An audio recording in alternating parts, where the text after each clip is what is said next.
Mes mobil itu akhirnya mati. Tetapi Arif Pradana sama sekali tidak bergerak. Kedua tangannya masih mencengkeram setir, begitu kuat sampai buku-buku jarinya memutih. Melepaskan setir terasa seperti melepaskan kendali atas hidupnya sendiri. Ia menarik napas panjang. Aroma kulit baru dan pengharum ruangan, berbau pinus dari AC mobil sama sekali tidak mampu mengisi kekosongan besar di dadanya. Ia baru saja keluar dari rapat selama jam di kawasan Sudirman, Jakarta. Sebuah kesepakatan besar berhasil ia amkan, cukup untuk membuat perusahaannya bertahan lebih dari diri tahun lagi. Angka keuntungan yang bahkan sulit dihitung. Rekan-rekan bisnisnya membuka minuman sparkling. Menepuk bahunya, memanggilnya jenius hiu bisnis Raja Jakarta. Namun, di sana, di depan gerbang rumah mewahnya di kawasan elit Pondok Indah, Arif Pradana justru merasa menjadi pria miskin di dunia. Sudah tahun berlalu sejak telepon itu datang. Telepon yang memberitahukan bahwa istrinya tidak akan pernah kembali. Sejak hari itu, rumah besar itu berubah menjadi makam hidup. Lantai marmer dingin, lorong sunyi, dan bayangan sore yang terasa datang terlalu cepat. Arif Pradana membenci pulang ke rumah. Gumamnya pelan sambil melonggarkan dasi sutranya yang terasa seperti tali jerat di leher. Masuk, makan malam. Cium anak-anak. Lalu mengurung diri di ruang kerja. Besok ulang lagi. Ia keluar dari mobil sambil menyeret tas kerja seolah isinya batu. Matahari sore. Jakarta menyinari kompleks perumahan mewah itu dengan warna keemasan indah yang biasanya disukai fotografer. Tetapi baginya itu hanya pengingat bahwa satu hari lagi berlalu tanpa benar-benar ia jalani. Ia berjalan menuju pintu utama rumah, namun sesuatu menghentikannya. Sebuah suara. Tubuhnya menegang. Jantungnya langsung dipenuhi kepanikan. Seseorang terluka. Di rumah itu tidak pernah ada teriakan. Disiplin ketat yang dipaksakan oleh Bu Ratna Kartika dan para pengasuh. Sebelumnya telah mengubah rumah itu menjadi perpustakaan sunyi, tanpa kehidupan.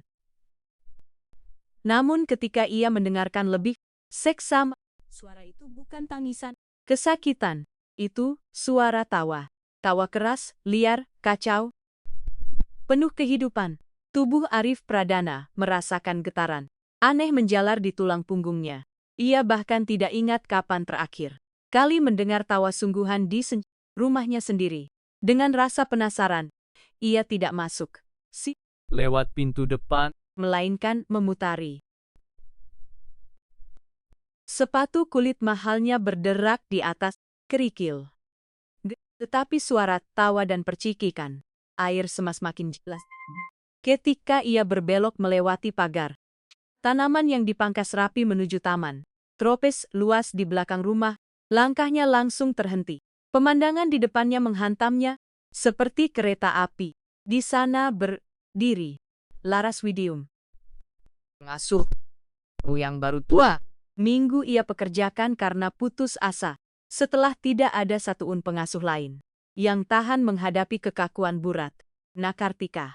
Namun perempuan yang dilihatnya sekarang sama sekali berbeda dari wanita pendiam yang biasanya menyajikan kopi setiap pagi.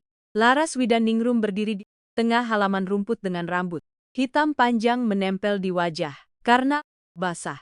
Gaunnya kuyup bersama celemek putih yang sudah berubah warna karena sia. Ia memegang selang taman seperti tongkat kerajaan sambil tertawa cerah lebih hangat daripada matahari sore. Air disemburkannya ke udara membentuk lengkungan-lengkungan berkilau seperti berlian di bawah cahaya senja. Dan di hadapannya berdiri anak-anak Arif Pradana. Ia bahkan harus berkedip beberapa kali untuk mengenali mereka. Mereka tidak lagi memakai pakaian mahal dan terlalu rapi yang selalu sepasa dipaksakan nenek mereka. Kini mereka mengenakan kaos warna-warni, basah kuyup. Dari kepala sampai kaki, rambut meneteskan air dan sesespat berserakan entah di mana. Mereka berlari, melompat, saling dorong, sambil tertawa tanpa beban. Namun yang paling mengejutkan adalah wajah mereka. Bayu Pradana, putra sulungnya yang biasanya selalu menunduk, dengan keseriusan menakutkan untuk anak. Sianya kini melompat sambil membuka kedua tangan lebar-lebar, mencoba menangkap semburan air dengan mulutnya. Sambil tertawa terbahak-bahak, Dimas Pradana dan Bagas Pradana berguling-guling di atas rumput basah, tanpa peduli lumpur dan noda yang menempel di pakaian mereka. Dan Raka Pradana, napas Arif Pradana langsung tercekat. Raka Pradana. Anak kecil yang hampir tidak pernah berbicara dan selalu bersembunyi di balik sofa setiap kali. Kini berdiri tepat di depan laras Swidaning Room, melompat-lompat sambil memejamkan mata, dengan senyum lebar yang terasa hampir membuat wajah kecilnya cipecah karena terlalu bahagia. Lagi Kak Laras, lagi airnya. Teriak mereka penuh semangat. Hati-hati. Monster danau datang.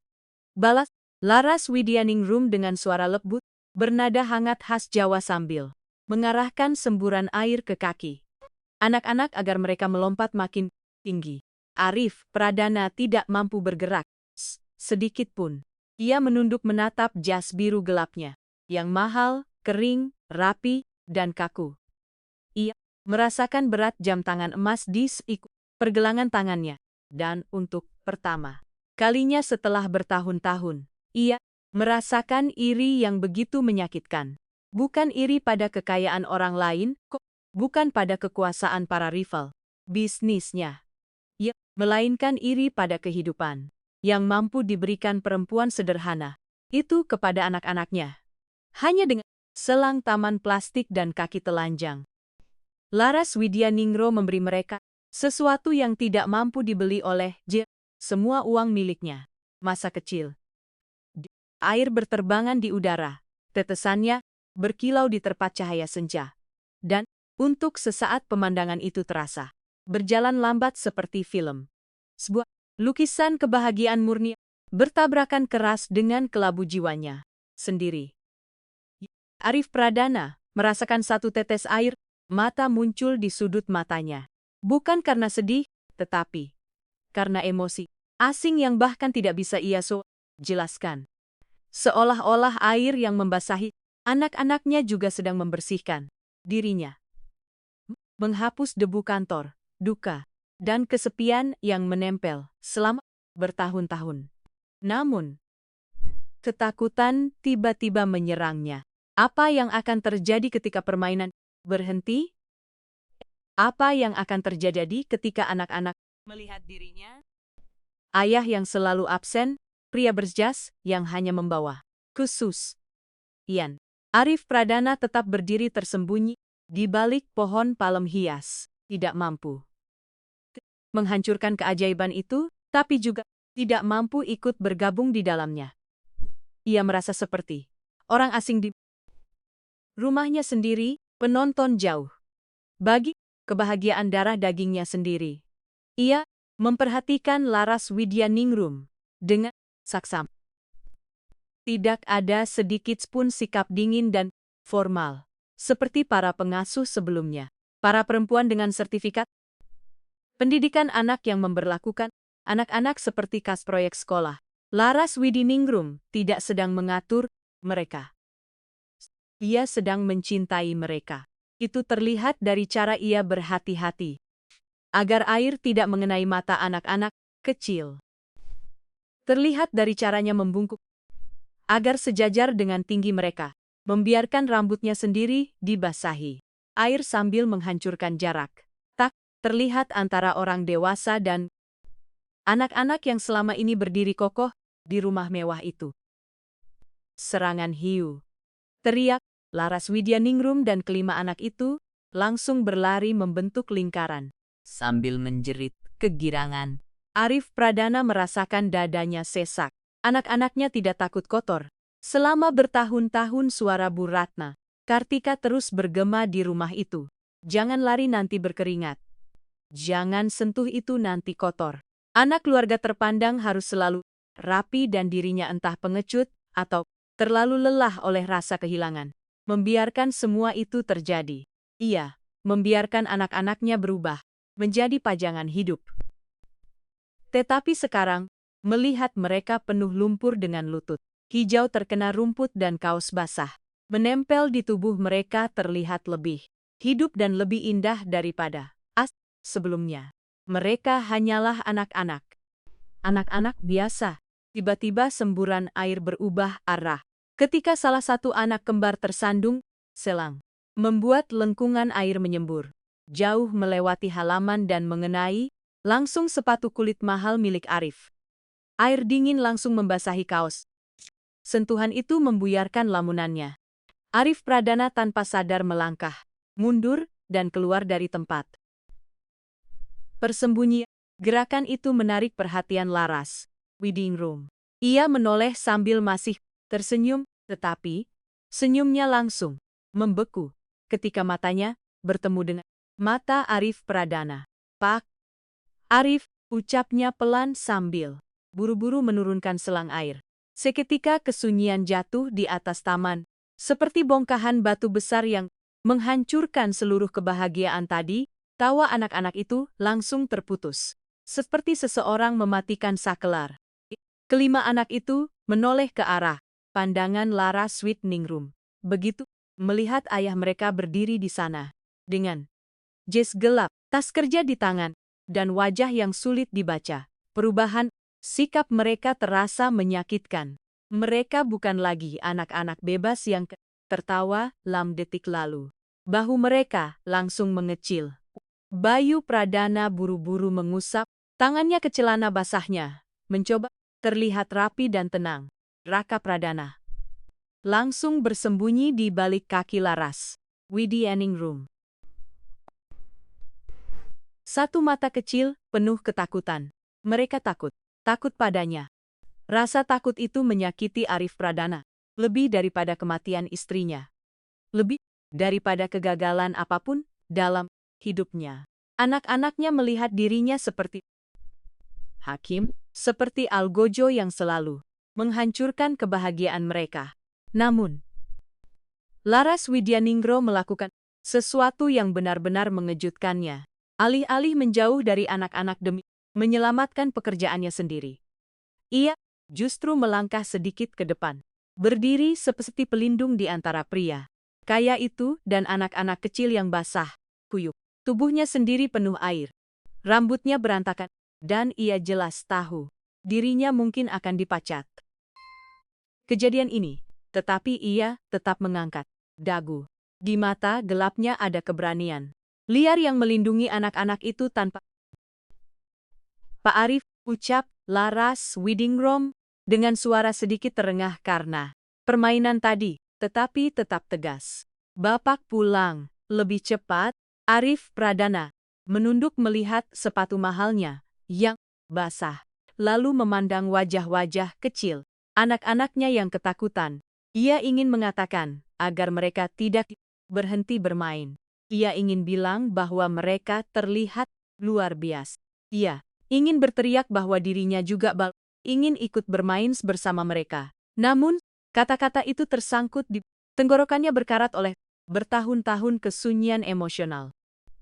Kalian Mulai, Arif Pradana, dengan suara serak dan aneh. Anak-anak langsung menahan napas, basah kuyuk. Lanjutnya dengan nada datar, yang tidak menunjukkan apapun. Hari ini panas sekali, Pak. Jawab Laras Wedding Room cepat. Anak-anak butuh mengeluarkan energi mereka.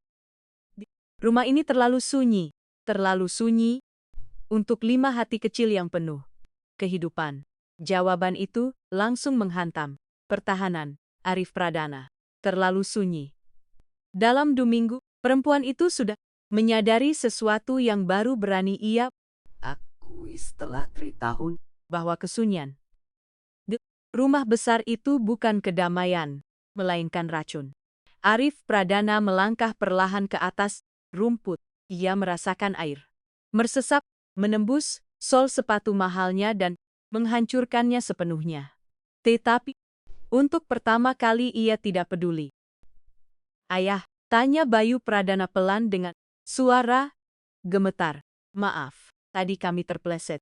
Kebohongan kecil anaknya demi menghindari konflik langsung merobek hati Arif Pradana. "Kamu tidak terpeleset, nak," ucap Arif Pradana lembut sambil tetap memandang. "Laras, Widyan, Ningrum, kalian sedang bersenang-senang." Suasana di udara terasa begitu tegang, sampai sulit bernapas. Laras Widyaningrum memandangnya penuh rasa penasaran, mencoba memahami pria yang tampak seperti batu dingin, tetapi memiliki badai di matanya. Ia tidak menurunkan kewaspadaannya sedikit pun. Ia tahu bagaimana keluarga kaya awalnya tenang, lalu tiba-tiba memecat tanpa belas kasihan. "Kalau Bapak marahlah pada saya," kata Laras Widyaningrum tiba-tiba dengan keberanian yang membuat Arif. "Saya yang membuka selangnya, saya yang menyuruh mereka melompat-lompat. Mereka hanya anak-anak yang sedang menjadi anak-anak. Mereka tidak pantas dimarahi karena bahagia." Arif Pradana menatapnya sungguh-sungguh. Ia melihat tetesan air di bulu matanya, pakaian sederhana yang menempel di tubuhnya, dan martabat besar yang memancar dari dirinya. Perempuan itu adalah bikan dari semua yang mengelilingi hidupnya. Tidak sempurna, berisik, berantakan.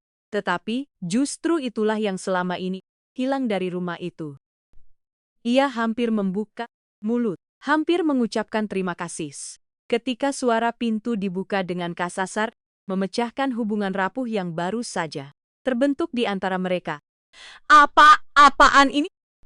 Suara tajam dan penuh kuasa milik Bu Ratna Kartika menggema dari teras rumah membuat burung-burung berterbangan dari pohon. Keajaiban itu langsung hancur, berkeping-keping.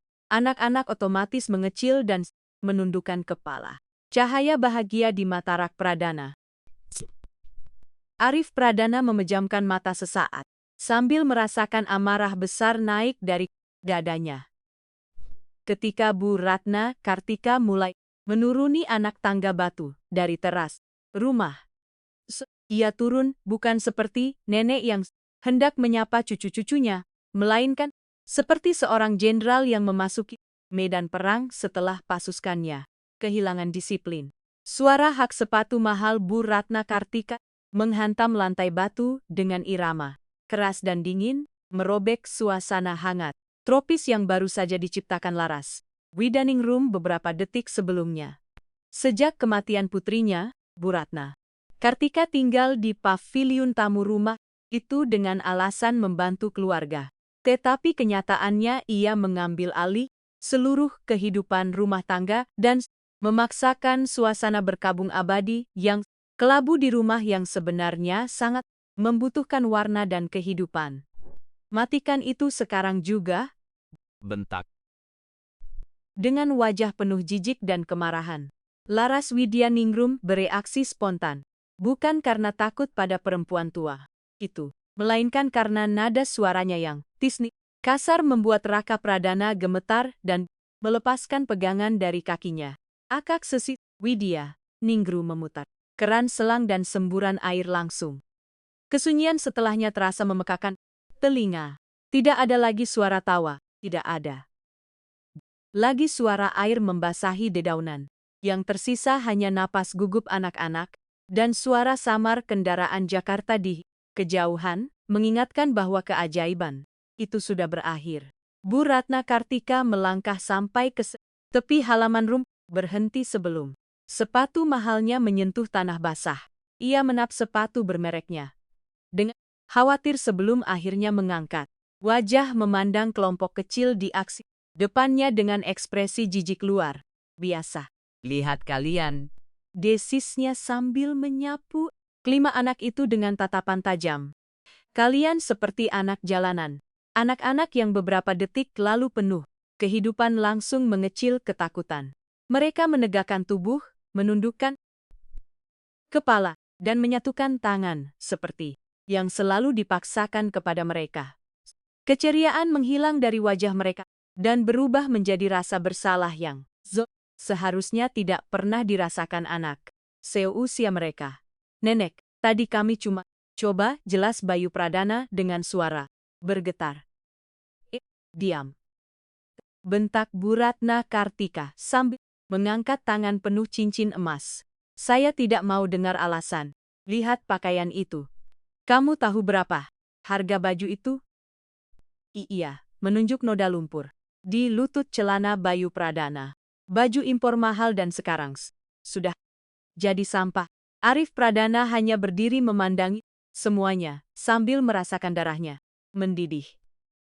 Ia ingin menyela. Ia ingin berteriak bahwa dirinya tidak peduli pada pakaian itu.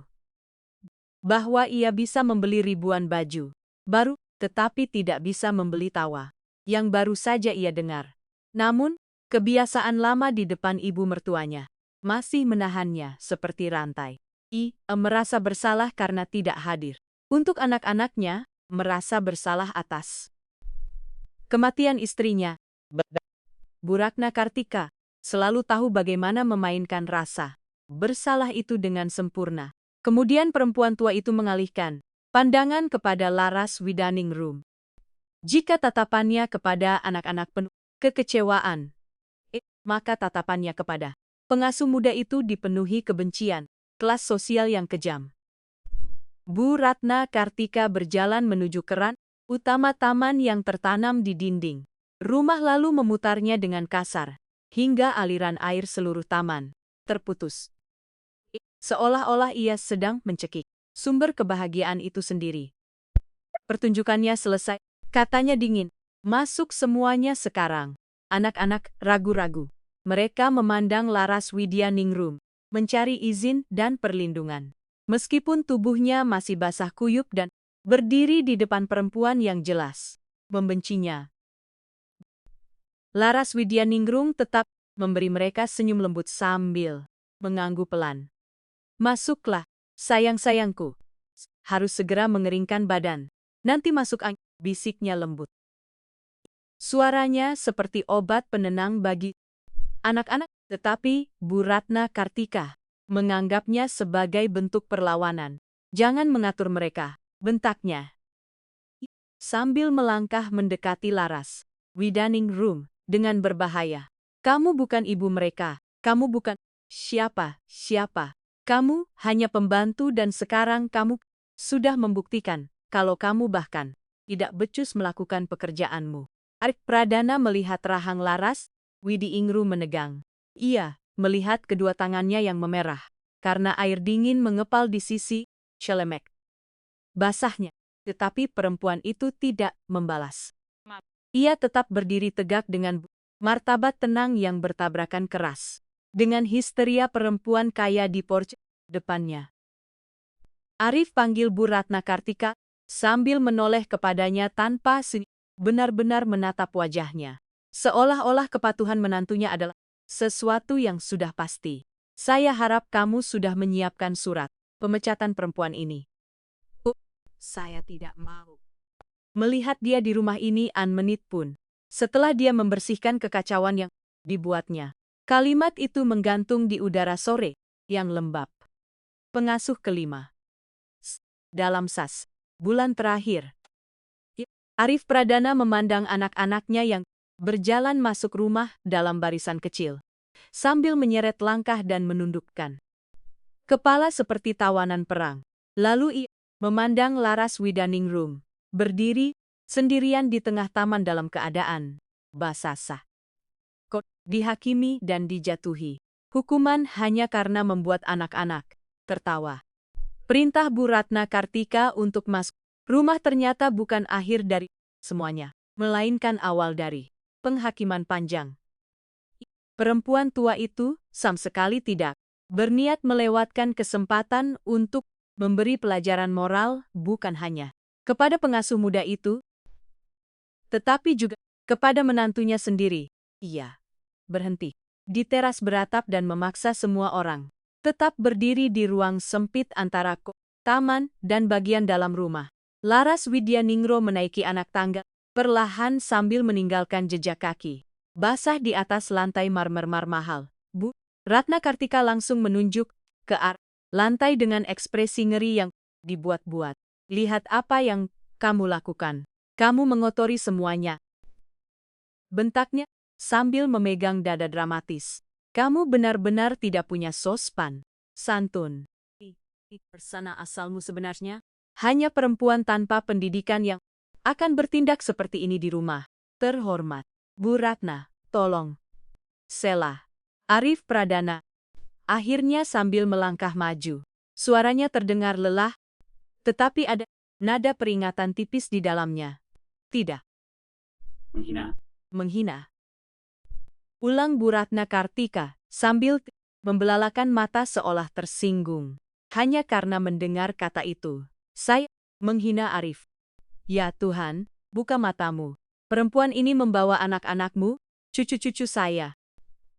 Pewaris keluarga terhormat, lalu membuat mereka berguling di lumpur seperti binatang. Dan kamu bilang saya menghina. Bu Ratna Kartika melangkah mendekati Laras Widyaningro, masuk ke ruang pribadinya dengan sengaja. Meskipun pengasuh muda itu lebih tinggi dan lebih mudah. Status sosial yang dimiliki perempuan tua itu membuatnya terasa jauh lebih besar dan menekan. Saya membayar kamu untuk menjaga mereka. Desisnya tepat di depan wajah Laras Widyaningro. Saya membayar supaya mereka tetap bersih, belajar, dan punya tata krama, bukan. Taman rumah saya menjadi taman bermain. Kamu pikir siapa dirimu? Hanya karena mereka menyukaimu lalu kamu boleh melanggar aturan. Laras Widyaningro menarik napas panjang. Air masih menetes dari rambutnya ke bahu. Ia bisa saja merasa kecil. Iya. Bisa saja menangis seperti pengasuh-pengasuh sebelumnya. Tetapi ia teringat pada Raka Pradana. Ia teringat kata pertama yang keluar dari mulut anak kecil itu setelah bertahun-tahun membisu. Kenangan itu memberinya kekuatan yang tidak akan pernah dipahami Bu Ratna Kartika. Dengan segala hormat, Bu, ucap Laras Widyaningro dengan suara jernih dan tegas sambil menatap langsung ke mata. Melanggar aturan. Tak tertulis untuk selalu menunduk di depan majikan. Anak-anak bukan trofi, mereka bukan boneka pajangan. Mereka Anak-anak. dan anak-anak harus bermain. Harus kotor, supaya bisa memahami dunia. Kurang ajar. Bu Ratna Kartika mundur selangkah. Karena syok mendengar keberanian itu. Pakaian bisa dicuci. Bu, lanjut Laras Widyaningro. Kali ini lebih banyak berbicara kepada Arif Pradana daripada kepada perempuan tua itu. Lumpur. Bisa hilang dengan air dan sabun. Tetapi, kesedihan yang ada di mata anak-anak ini tidak bisa dibersihkan dengan gosokan. Itu hanya bisa disembuhkan dengan tawa. Dan kalau saya harus basah kuyup dan merusak pakaian saya agar Raka Pradana bisa bicara lagi, saya akan melakukannya. Nin kali. Nama Raka Pradana bergema di teras rumah. Tubuh Arif Pradana langsung merinding. Perempuan itu benar dengan cara yang menyakitkan dan mutlak. Namun, Bu Ratna Kartika sudah terlalu dikuasai amarah untuk melihatnya. Baginya menyebut kesedihan anak-anak sama saja dengan menyerang cara dirinya mengatur keluarga selama ini. Wajahnya memerah karena murka. Diam sekarang juga, teriaknya. Sambil kehilangan seluruh sikap elegan yang selama ini selalu ia banggakan. Kamu tidak punya hak menyebut hal-hal itu. Dia cuman pembantu rumah tangga biasa. Bisa diganti kapan saja. Dia bukan siapa-siapa. Bu Ratna Kartika langsung menoleh kepada Arif Pradana dengan tubuh gemetar karena amarah sambil menunjuk Laras Widyaningro. Menggunakan jari tajam yang terasa seperti vonis kematian. Arif, semua ini selesai sekarang juga. Kamu pecat perempuan itu, detik ini juga, dan usir dia dari hadapan saya atau demi Almarhumah anak saya. saya akan membuat hidupmu jadi neraka. Saya akan menelepon pengacara saya. Saya akan bilang kamu tidak layak mengurus anak-anak ini. Bahwa kamu membiarkan mereka berada di tangan perempuan tidak waras yang membahayakan mereka secara fisik. Lihat mereka semuanya basah kuyup. Mereka bisa sakit paru-paru. Ancaman itu langsung brutal dan tepat mengenai titik terlemah Arif Pradana. Bu Ratna Kartika punya koneksi, punya kekejaman yang cukup untuk menyeret semua orang ke pengadilan. Anak-anak memandang ayah mereka dengan mata membesar sambil menahan napas. Mereka tahu apa yang akan terjadi. Selalu seperti itu. Ayah akan menunduk, nenek akan menang, dan pengasuh Baik. hati akan pergi selamanya. Siklus itu akan terulang lagi. Arif Pradana menatap Laras Widi Ingrum. Namun perempuan itu tidak menatapnya. Dengan memohon. Ia tidak meminta diselamatkan. Ia justru memandangnya dengan belas. Kasihan aneh. Seolah merasa kasihan pada pria kaya yang hidup seperti tahanan di kastelnya sendiri. Pak Arif, ucap Laras Widi Ingrum lembut memecah. Bapak tidak perlu bertengkar dengan keluarga sendiri karena saya. Saya bisa pergi dan membereskan barang-barang saya. Kerendahan hati dan kesediaannya mengorbankan diri demi menghindari konflik itulah yang akhirnya membuat sesuatu di dalam diri Arif Pradana hampir runtuh. Tetapi tidak seperti yang diharapkan Bu Ratna Kartika. Perempuan tua itu tersenyum penuh. Sambil menyilangkan tangan, menunggu akhir cerita yang selama ini selalu terjadi. Lihat Arif. Bahkan dia sendiri tahu kalau dia tidak pantas berada di sini. Bayar gajinya hari ini. Lalu pergi. Kemudian ia menoleh kepada Laras Widingro dengan tatapan merendahkan. Dan kamu hati-hati, jangan sampai membawa barang apapun waktu keluar nanti. Tas orang seperti kamu memang harus diperiksa. Kalimat terakhir itu begitu kejam dan beracun. Hinaan rendah yang sengaja dilempar untuk mempermalukan Laras Widianingrum sampai akhir. Perempuan muda itu menundukkan kepala sambil menggigit bibir agar tidak menangis di depan mereka. Arif Pradana merasakan panas membakar dadanya. Bukan panas matahari Jakarta, melainkan panas rasa malu pada dirinya sendiri dan kemarahan melihat ketidakadilan.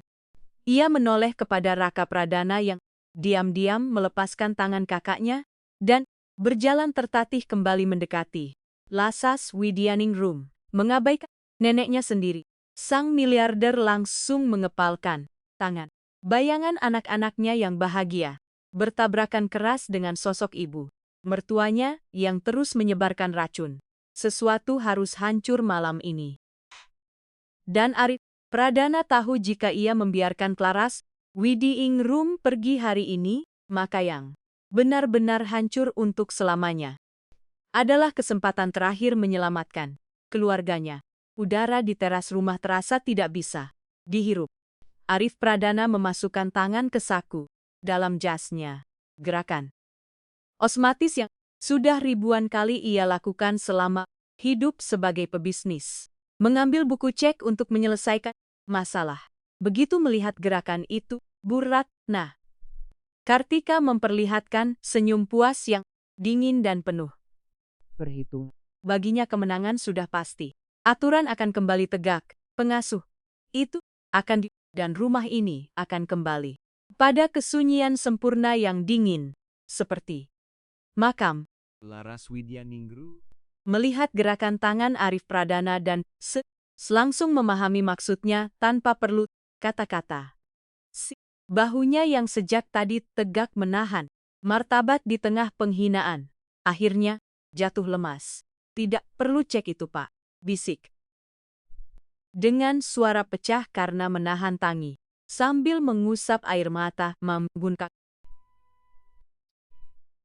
Saya cuma ingin pamit kepada anak-anak Arif Pradana membuka mulut ingin bicara, tetapi kata-kata tertahan di kap. Ia merasa muak pada dirinya sendiri. Ia tahu dirinya hampir melakukan ketidakadilan besar. Ia sadar. Tetapi kebiasaan tunduk kepada Buratika dan ketakutan kehilangan hak asuh anak-anak membuat tubuhnya membeku. Laras Widiningrum perlahan menoleh kepada kelima anak yang masih berdiri, berkumpul seperti anak ayam, ketakutan di bawah bayangan teraks. Ia tersenyum bigas. Senyum kecil yang sedih, namun penuh kasih sayang mendalam. Cinta yang belum sempat tumbuh lama, tetapi sudah terasa begitu besar di hatinya. Jadilah anak-anak baik pangeran-pangeranku, bisik Laras Widiningrum lembut. Dan jangan pernah lupa bagaimana cara. Hujan. Dan tepat saat itulah semuanya terjadi. Raka Pradana, anak kecil berusia 3 tahun, yang sejak pemakaman ibunya hidup, tenggelam di dunianya sendiri. Anak yang diberi berbagai diagnosis rumit oleh para psikolog dan membuat Arif Pradana menghabiskan miliaran rupiah untuk terapi yang tidak pernah berhasil. Tiba-tiba melepaskan tangannya dari kaki kecilnya yang telanjang dan basah, menghantam lantai marmer dengan bunyi cepat penuh kepanikan. Plap. Ia berlari, bukan menuju ayahnya, bukan menuju neneknya. Ia berlari sekuat tenaga menuju perempuan yang sedang diusir dari itu. Tubuh kecilnya langsung menabrak kaki Laras Widiningrum dan memeluknya begitu erat, sampai hampir membuat perempuan muda itu kehilangan keseimbangan. Wajah kecilnya diselam di celemek basah milik Laras Widiningrum sambil menangis terseduh dengan kesedihan yang terasa menghancurkan jiwa. Dan kemudian kesunyian selama tahun itu akhirnya pecah. Jangan pergi, Ibu Er. Suara kecil itu keluar kasar dan serak seperti muncul dari dasar sumur yang gelap. Waktu seolah berhenti total. Cek yang tadi hampir dikeluarkan Arif Pradana terlepas dari tangannya lalu jatuh ke lantai, berputar sia-sia. Sebelum akhirnya mendarat di genangan air, Arif Pradana membeku dengan tangan masih terangkat di udara, merasa jantungnya berhenti berdetak selamaan detik. Iya, tidak salah dengar. Perlahan ia memandang Raka Pradana, anak kecilnya yang tidak pernah mengucapkan satu kata pun sejak kematian ibunya. Tidak pernah mengatakan ayah, air, sakit, Apapun. anak yang selama ini hanya menatap kosong saat makan malam kini berteriak sambil memeluk seorang perempuan asing. Seolah hidupnya bergantung padanya. Ibu Er, jangan pergi, teriak Raka Pradana lagi sambil mengangkat wajah penuh air mata kepada Laras Widiningrum. Seketika Laras Widiningrum jatuh, berlutut di lantai tanpa peduli lututnya menghantam batu keras. Ia memeluk tubuh kecil itu dengan kedua tangan basahnya dan ikut menangis bersama. Itu bukan tangisan seorang pekerja yang dipecat, melainkan tangisan lega dari ikatan manusia yang baru saja menciptakan keajaiban mustahil. Saya di sini sayang, saya di sini, isaknya sambil mencium kepala basah Raka Pradana berbicara. Lutut Arif Pradana langsung melemah sampai ia harus berpegangan pada tiang marmer agar tidak jatuh. Semua uang di dunia terbaik Jakarta, semua mainan mahal yang pernah ia beli, tidak ada satu un yang berhasil. Dan perempuan sederhana ini hanya dengan selang taman dan hati yang penuh kasih berhasil membuka kembali suara anaknya. Hanya dalam 2 minggu, keempat saudara lainnya langsung berlari ketika mendengar Raka Pradana berbicara. Semua aturan dan disiplin buatan Bu Ratna Saka runtuh seketika. Mereka berlari memeluk Laras Widiningrum dan Arif Pradana, menciptakan tumpukan pelukan, tangisan, dan tawa. Guguk di lantai teras rumah. Itu bukan sekadar pemandangan emosional, melainkan pemberontakan cinta melawan dinginnya rumah itu. Arif Pradana Memandangi semuanya melalui tirai air, mata yang tidak lagi mampu ia tahan. Untuk pertama kalinya setelah bertahun-tahun, ia melihat kehidupan. Ia melihat keluarganya hidup kembali. Tetapi tidak semua orang melihat keajaiban di sana. Beberapa langkah dari mereka, Bu Ratna. Kartika memandang semua itu dengan ekspresi ngeri dan jijik. Ia tidak terlihat terharu karena cucunya akhirnya berbicara. Ia justru terlihat marah karena kekacauan yang terjadi. Tatapannya menyapu pelukan hangat di lantai dengan rasa jijik. Seolah dilihatnya hanyalah kuman, kurang ajar, dan ancaman bagi kekuasaannya sendiri. Tepukan tangan keras Bu Ratna Kartika memecah udara. Tepukan dingin dan penuh kuasa untuk memanggil kembali ketertiban. Cukup. Drama murahan ini sudah selesai, bentaknya sambil melangkah maju penuh kemarahan. Perempuan tua itu membungkuk ke arah kelompok kecil di lantai tanpa peduli betapa berharganya momen itu. Lalu mencengkeram lengan Raka Pradana. Dengan jari penuh cincin emasnya, ia menarik tubuh kecil itu dengan kasar, mencoba merebutnya dari pelukan Laras Widiingrum.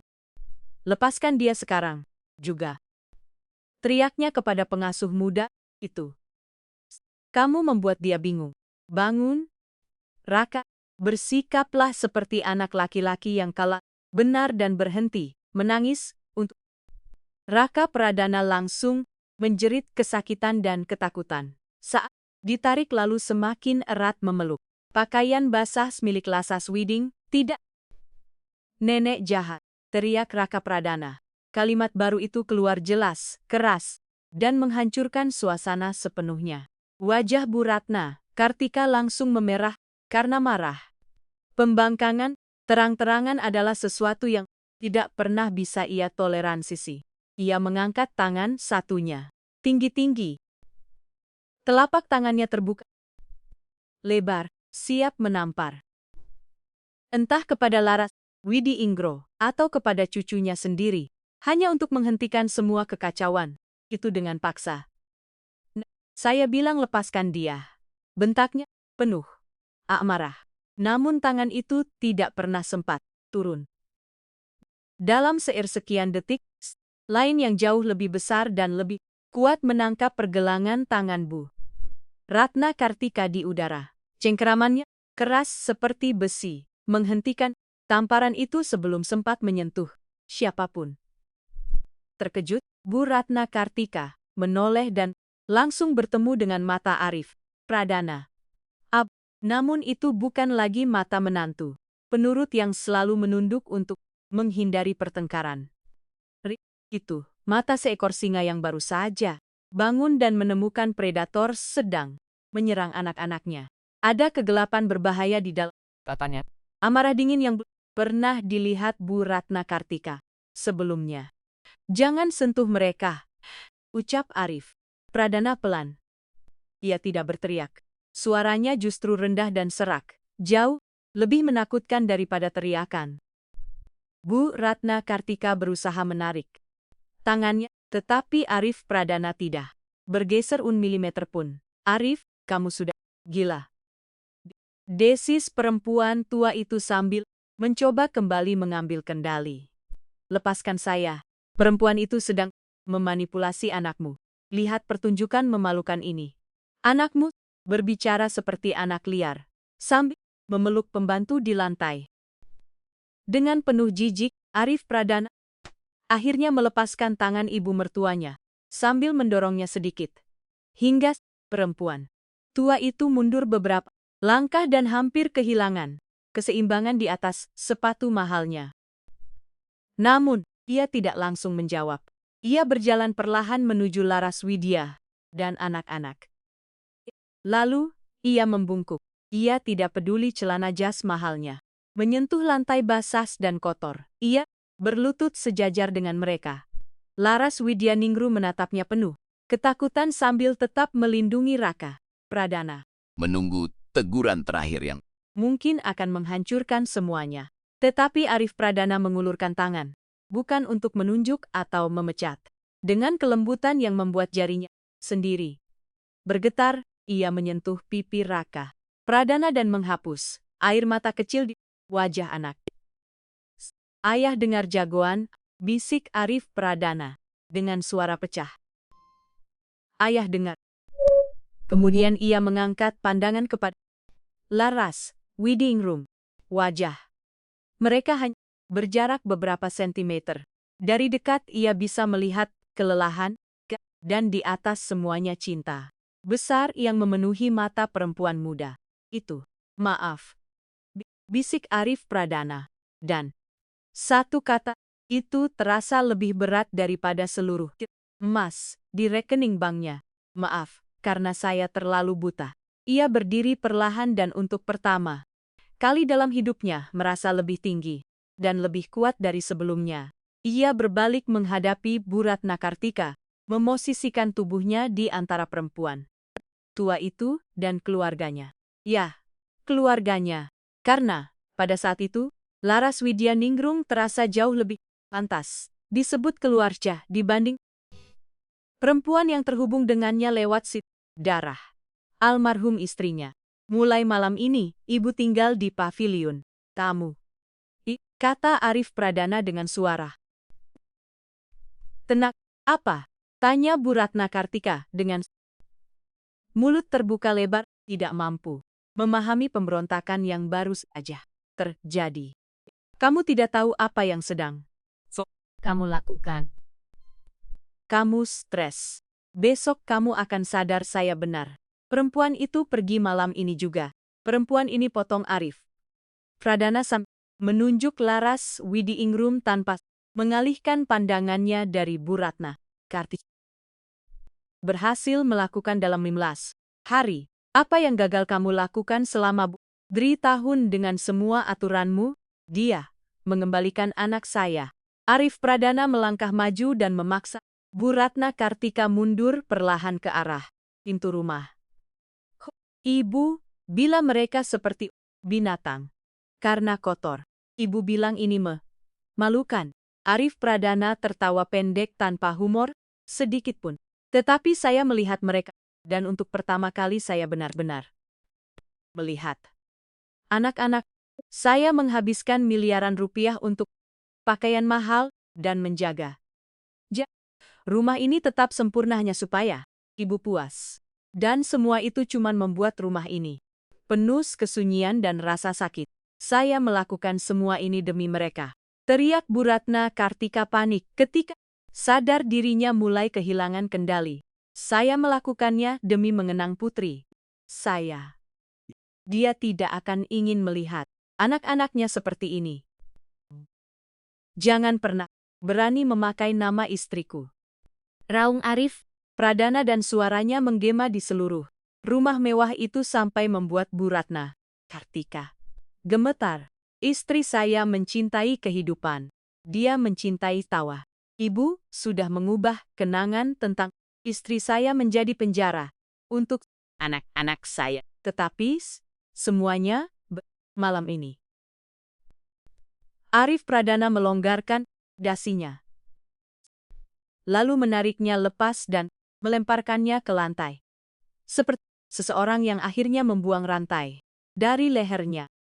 Laras Widyaningrum tidak akan pergi. Kalau ada orang yang tidak pantas berada dalam kebahagiaan keluarga ini, Bu Ratna, orang itu adalah ibu. Kalimat itu jatuh seperti ledakan bom. Wajah Bu Ratna Kartika langsung pucat. Ancaman tersembunyi di balik kata-kata itu sangat jelas. Kerajaan ketakutan yang ia bangun selama bertahun-tahun akhirnya runtuh. Kamu akan menyesalinya, Arif, ancamnya dengan suara bergetar penuh amarah. Saat perempuan miskin itu mencuri sampai sendok di rumah ini, jangan datang menangis kepada saja. Saya akan mengambil anak-anak itu darimu. Pengadilan akan tahu bahwa kamu menyerahkan anak-anakmu kepada perempuan gila. Coba saja. Tantang Arif Pradana sambil melangkah begitu dekat, hingga Bu Ratna Kartika bisa mencium aroma parfum mahal, bercampur keringat tegang dari tubuhnya. Coba ambil anak-anak saya sekarang.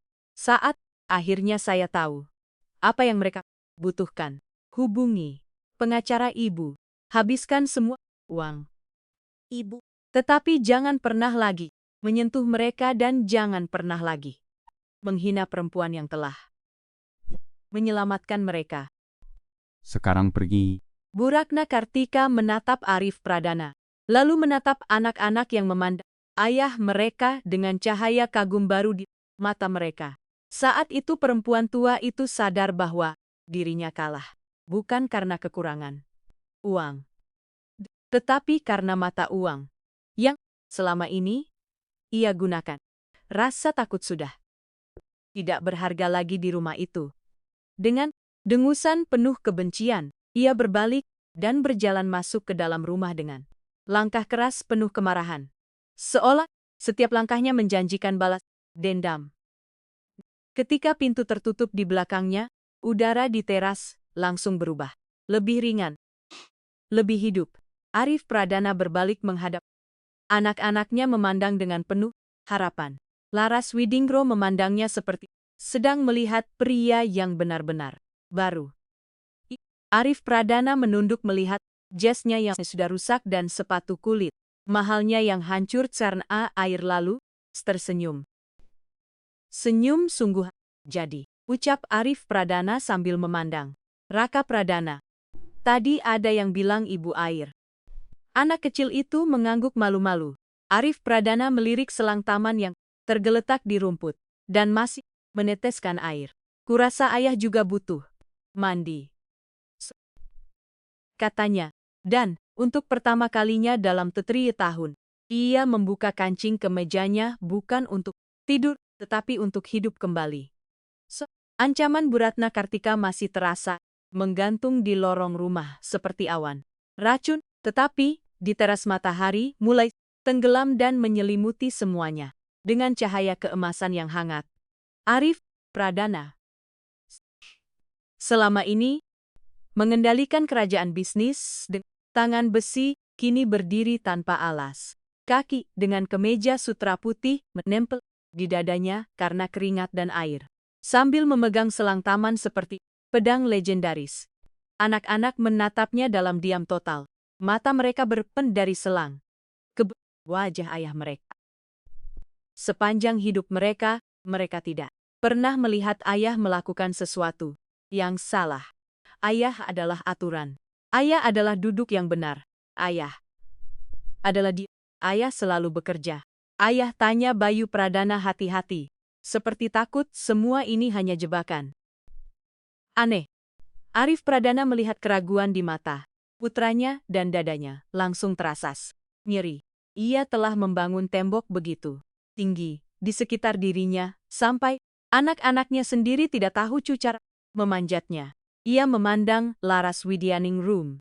Perempuan muda itu berdiri diam dengan kedua tangan di depan dada, mengamatinya dengan tatapan yang terasa menelanjangi jiwanya.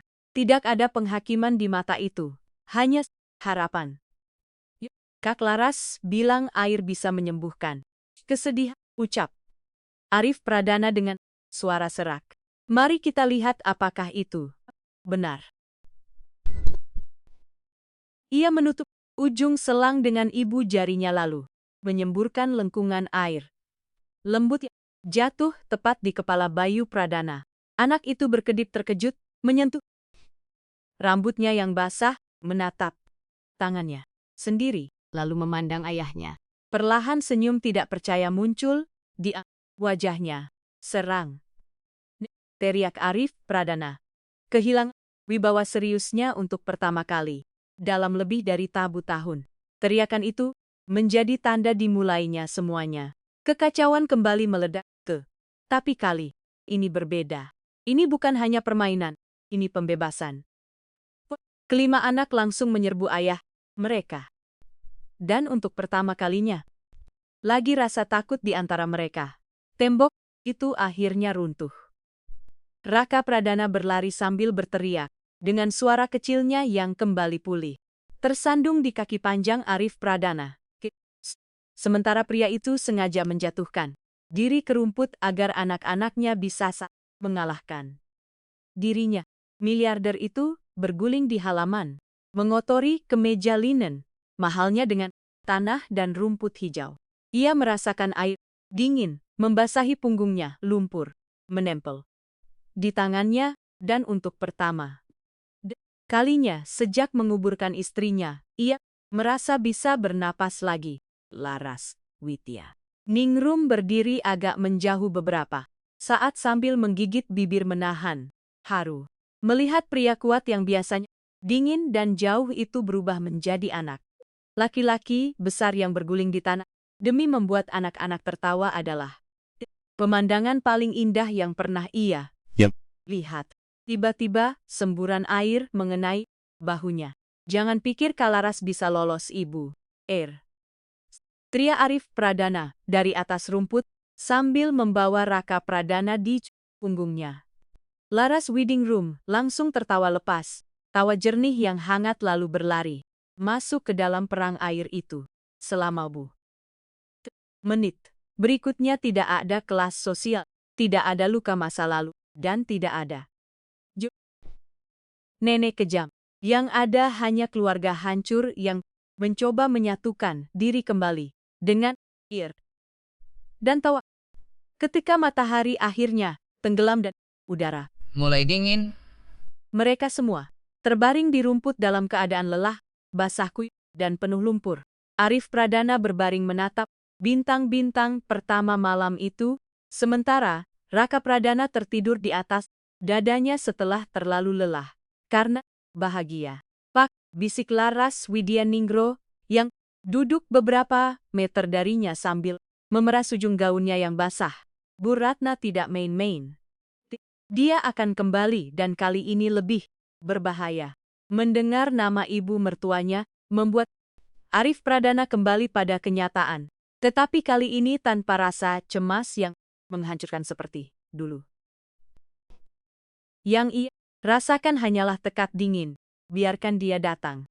Jawab Arif Pradana. Tanpa mengalkan mata dari langit malam. Bawa pengacara hakim dan semua teman sosialitanya, sekalipun.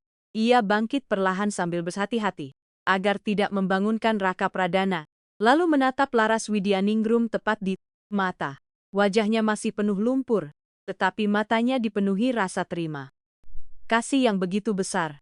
Selama bertahun, Saya membiarkan dia menguasai rumah ini. Karena saya terlalu sibuk mengasihani diri sendiri. Ya, ucapnya pelan, sambil mengusap punggung anak kecil yang tertidur di dadanya. Saya pikir dia tahu apa yang terbaik untuk anak-anak saya. Tetapi hari ini saya sadar dia hanya ingin boneka yang sempurna. Kak Laras memberi mereka kehidupan. Saya tidak melakukannya demi uang, Pak. Jawab Laras Widingrum lembut sambil berdiri juga. Tapi, terima kasih. Saya tahu, jawab Arif Pradana sambil mengangguk perlahan. Dan itulah yang paling ditakuti Bu Ratna. Dia tidak bisa membeli hati Kalaras. Saat mereka masuk kembali ke rumah besar, itu sambil meninggalkan jejak air dan lumpur di atas karpet persia mahal yang dulu pasti akan membuat nenek mereka pingsan. Arif Pradana sadar, perang sebenarnya baru saja dimulai. Yang tidak ia ketahui adalah di paviliun. Bu Ratna Kartika sudah menelepon seseorang sambil memegang segelas minuman anggur dan tersenyum penuh racun. Ya. Pak Surya, saya ingin mengubah surat warisan dan saya ingin Anda menyelidiki perempuan itu. Cari sesuatu yang sesat menghancurkannya. Dan kalau tidak ada, ciptakan saja. Saya ingin perempuan itu keluar dari rumah ini dengan borgol polisi. 2 minggu berikutnya perlahan mengubah rumah yang dulu seperti maka menjadi rumah yang hidup kembali. Perubahannya bukan keajaiban instan, melainkan perjuangan kecil setiap hari. Arif Pradana, pria yang biasanya sugor buzul malam saat anak-anak sudah tidur, mulai melakukan sesuatu yang tidak pernah terpikirkan sebelumnya. Ia mulai mendelegasikan pekerjaan. Ia mulai meninggalkan kantor jam lamito sore. Rekan-rekan bisnisnya kebingungan. Para sekretaris berbisik heran melihat Hiu Finansial Jakarta pulang lebih awal. Pada suatu sore hari, Selasa, Arif Pradana tiba di rumah lebih cepat dari biasanya. Ia memarkir mobil, tetapi tidak masuk lewat pintu depan. Seperti kebiasaan rahasia barunya, ia berjalan diam-diam menuju taman belakang. Dan sekali lagi ia berhenti bukan karena terkejut, tetapi karena dapatkan pelajaran baru. Anak-anak dan Laras. Widi Ingrum duduk melingkar di atas tikar tua di rumput. Tidak ada mainan elektronik dan tidak ada hadiah mahal yang dulu selalu dibeli Arif Pradana untuk mengganti ketidakhadirannya. Di atas tikar tua itu hanya ada kardus bekas, kotak kosong, lem, gunting, dan cat warna-warni. Tapi ini sudah rusak Kalaras, keluh Bayu Pradana sambil memegang robot mainan mahal yang baru dibelikan Arif Pradana minggu sebelumnya. Salah satu lengan robot itu patah. Ayah bisa beli yang baru. Yang ini dibuang saja. Arif Pradana berjongkok, diam di balik semak dan memperhatikan semuanya. Itulah cara berpikir yang selama ini ditanamkan buat Nakartika kepada anak-anak. Jika sesuatu rusak, buang. Jika sesuatu tidak sempurna, maka tidak berharga. Laras Widyaningro menggeleng pelan sambil mengambil robot rusak itu dari tanah. Bayu, lihat teka Laras. Dos, katanya lembut. Kalau sesuatu terluka bukan berarti. Kalau tanganmu patah, kamu lalu cari anak lain? Mata Bayu Pradana langsung membesar. Tidak. Jenok, teriaknya ngeri. Nah, benar. Jawab Laras Widyaningrum Samsu, tersenyum hangat. Mainan dan manusia sama saja. Kalau ada yang rusak, kita perbaiki. Kita rawat, kita kasih cinta. Kadang bekas retaknya justru membuat sesuatu jadi lebih kuat dan lebih istimewa karena punya cerita. Laras Widyaningrum mengambil sedikit selotip dan sepotong kardus yang sudah dicat warna perak.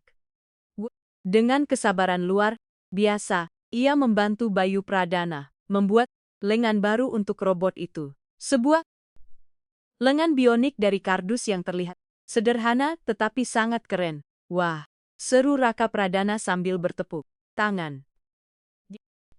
Sekarang robot ini jadi unik, kata Laras Widyaningrum sambil mengembalikan robot itu kepada Bayu Pradana.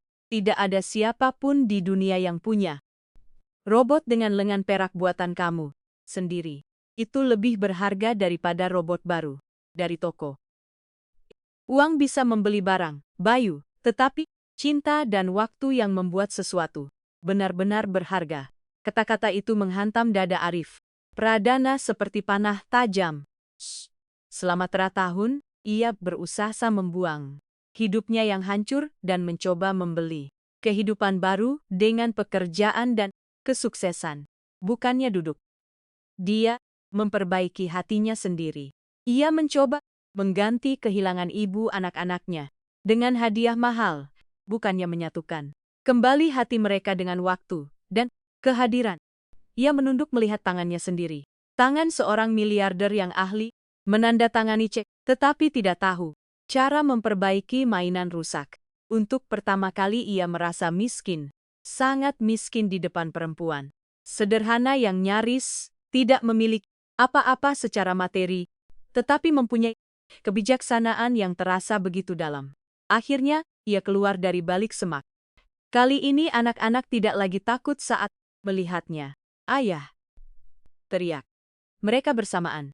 Arif Pradana berjalan mendekat ke lingkaran kecil itu, melonggarkan dasinya.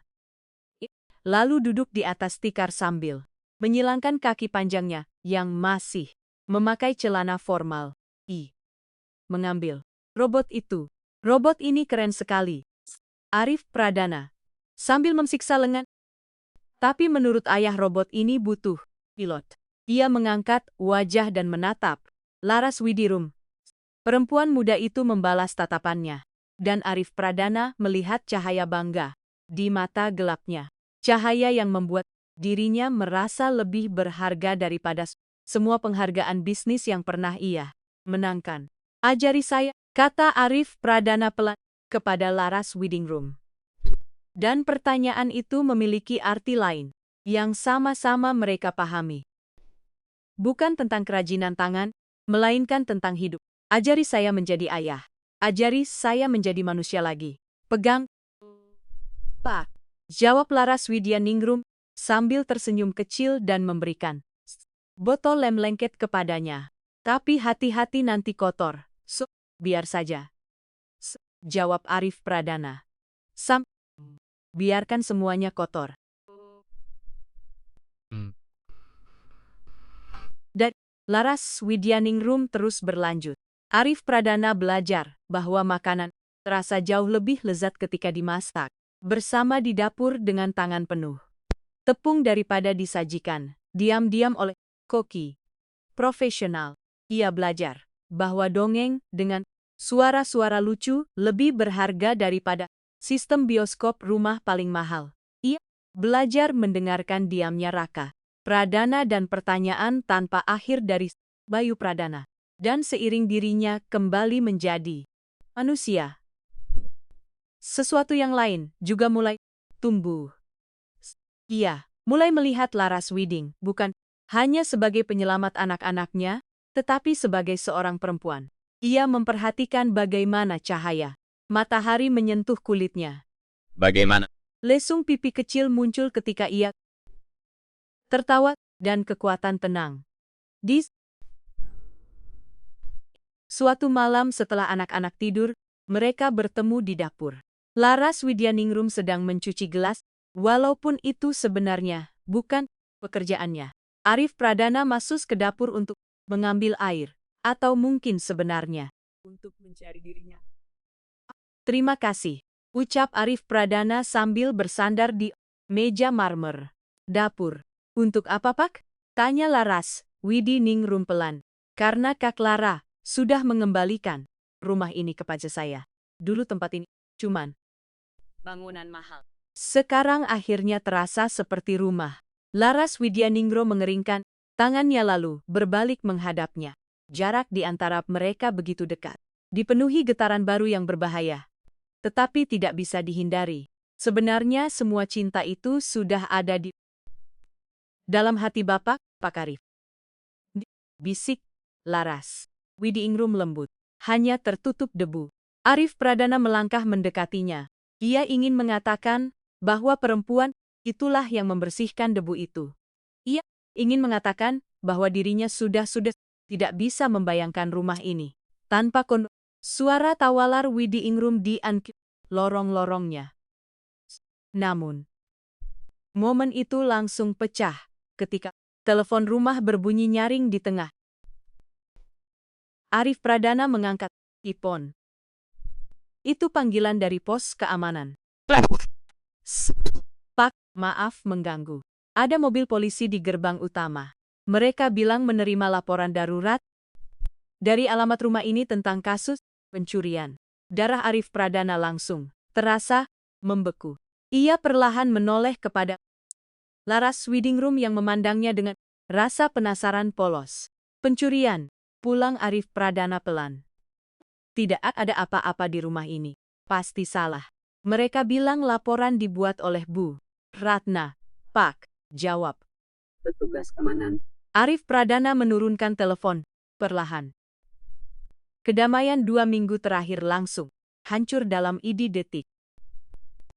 Akhirnya dijalankan.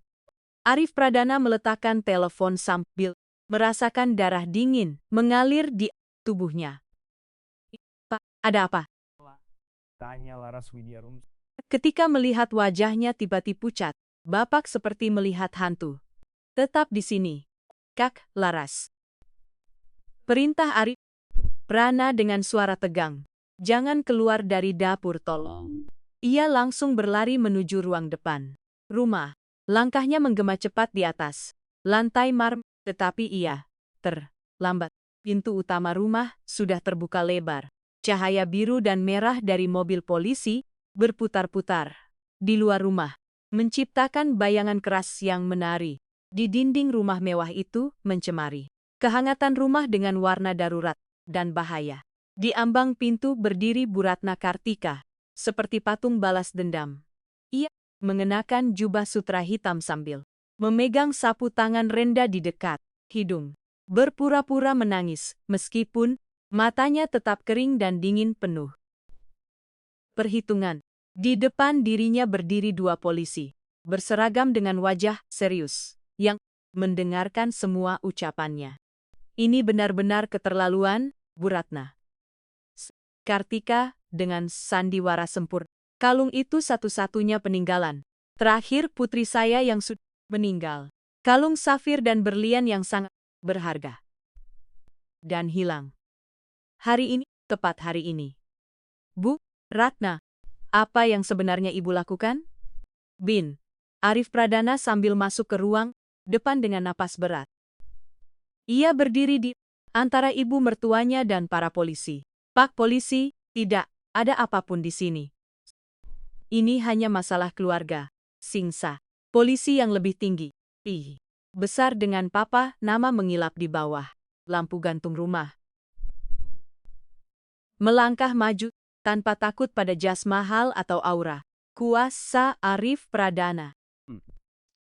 Kami menerima laporan resmi tentang pencurian barang bernilai tinggi, ucap polisi itu datar. Pemilik rumah mengizinkan kami masuk. Saya pemilik rumah ini, balas Arif Pradana sambil serasakan amarah mulai mengaburkan pandangannya. Dan saya korbannya. Potong Bu Ratna Kartika sambil menurunkan sapu tangannya sedikit dan memperlihatkan senyum beracun yang hanya bisa dilihat Arif Pradana. Arif, saya tahu kamu terlalu lemah terhadap pembantu itu. Tetapi ini masalah serius. Kalung safir dan berlian saya hilang dari kota perhiasan. Dan satu-satunya orang yang masuk membersihkan kamar saya hari ini adalah perempuan itu. Perut Arif Pradana langsung terasa mual. Itu bohong. Laras Widyaningrum tidak pernah masuk ke pavilion tamu atau kamar pribadi tanpa izin jelas. Ini jebakan yang begitu kejam sampai terasa seperti mimpi buruk. Kak, Laras, bukan pencuri. Ucap Arif Pradana sambil menatap tajam Bu Ratna Kartika. Dan ibu tahu itu, cabut laporan ini sekarang juga. Atau apa? Tantang Bu Ratna Kartika sambil mengangkat dagu dengan penuh kes. Kamu mau menghalangi proses hukum demi melindungi penjahat? Ia menoleh kepada para polisi. Pak polisi, saya minta periksa barang-barangnya. Kalau dia tidak menyembunyikan apa-apa, tidak akan ada masalah, bukan? Tepat saat itu, suara langkah pelan terdengar dari arah lorong, dapur dan semua orang langsung menoleh ke sumber suara itu. Laras Widyaningrum berdiri di ujung lorong yang terhubung ke dapur. Ia mendengar semua teriakan itu. Wajah yang beberapa menit lalu dipenuhi harapan kini berubah pucat keabu-abuan. Matanya yang besar dan segelap bergerak. Dari polisi kepada Bu Ratna Kartika. Lalu akhirnya kepada Arif Pradana. Mencari penjelasan. Mencari rasa aman. Pak Arif. Suaranya hanya terdengar. Seperti bisikan ketakutan. Apa yang terjadi? Bu Ratna Kartika langsung berbalik dan menunjuknya dengan jari panjang kurus. Seperti penyihir tua dalam dongeng yang sedang mengutuk seseorang. Itu dia. Dia pencurinya. Pak polisi, lakukan tugas kalian. Perempuan itu menyimpan berlian saya. Bu, silakan mendekat. Perintah. Salah satu polisi sambil meletakkan tangan di dekat borgol di pinggangnya. Saya tidak mengambil apapun. Demi Tuhan, saya tidak mengambil apapun. Gumam Laras Widyaningrum dengan air mata, mulai memenuhi matanya. Tolong bilang kepada mereka. Bilang siapa saya sebenarnya. Arif Pradana ingin berlari kepadanya, ingin menariknya keluar dari situ, dan melindunginya. Tetapi polisi kedua langsung berdiri menghalangi sambil sesias mengangkat tangan menghentikannya. Pak, jaga jarak. Kalau Bapak menghalangi proses pemeriksaan, kami akan menahan Bapak. Kami akan melakukan penggeledahan. Bu Ratna Kartika memperhatikan semuanya dengan kepuasan yang mengerikan. Semua ini sudah ia hitung dengan sempurna. Ia tahu sekuat apapun Arif Pradana, ia tidak akan mampu melawan bukti fisik di depan polisi. Bawa tasnya, perintah Bu Ratna Kartika, dingin. Dia selalu menggantung tas lusuh. Itu di dekat pintu masuk. Pasti kalungnya disembunyikan di sana. Seketika Laras Widyaningrum menoleh kepada meja kecil di ruang depan tempat. Di tas kain tuanya terletak benda sederhana yang terasa sangat asing di tengah kemewahan itu. Tastis, berisi seluruh hidupnya. Foto keluarganya di Yogyakarta, tiket bus lama, dan beberapa kue kecil yang dibelinya sendiri untuk anak-anak. Salah satu polisi mengambil tas itu. Laras Widyaningrum merasa seperti jantungnya direnggut paksa. Jangan, tolong, itu barang pribadi saya. Pintanya pelan sambil merasakan penghinaan kemiskinan terbuka di depan semua orang. Kalau kamu tidak bersalah, tidak ada yang perlu ditakutkan. Bu Ratna Kartika dengan suara penuh racun. Arif Pradana mengepalkan tangan begitu keras, sampai kukunya menekan telapak tangannya sendiri. Ia tahu ini jebakan. Tetapi ia juga tahu kalau ia mencoba menghentikan polisi secara fisik, ia sendiri akan diborgol dan Larsas Widya akan benar-benar sendirian. Polisi itu meletakkan tas kain lusuh di atas meja marmer ruang depan. Tanpa sedikit pun kelembutan, ia langsung membalikan tas itu dan menumpahkan seluruh isinya, barang-barang milik Laras Widyaningrum, berserakan di atas meja.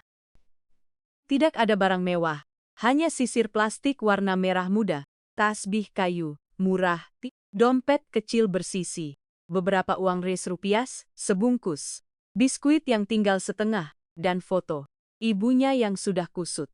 Seluruh kemiskinan dan kehidupan sederhananya terbuka begitu saja di bawah cahaya lampu kristal besar rumah itu.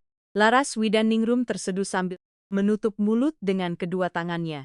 Polisi mulai memeriksa barang-barang itu tanpa ekspres. Sosis memegang tasbih, membuka dompet kecilnya.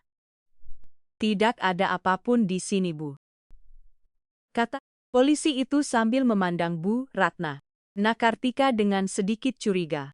Arif Pradana akhirnya menghembuskan napas yang sejak tadi tertahan. Nah, sudah jelas, kata Arif Pradana tegas sambil melangkah maju. Tidak ada. Ini keterlaluan, Bu Ratna. Ibu keluar dari rumah ini malam ini juga. Polisi antar perempuan ini keluar. Tetapi Bu Ratna Kartika tidak bergerak. Sedikit pun. Senyum tipisnya tetap tidak berubah. Periksa lebih teliti, Katanya lembut. Pencuri biasanya pintar. Perempuan itu pasti membuat kantong rahasia.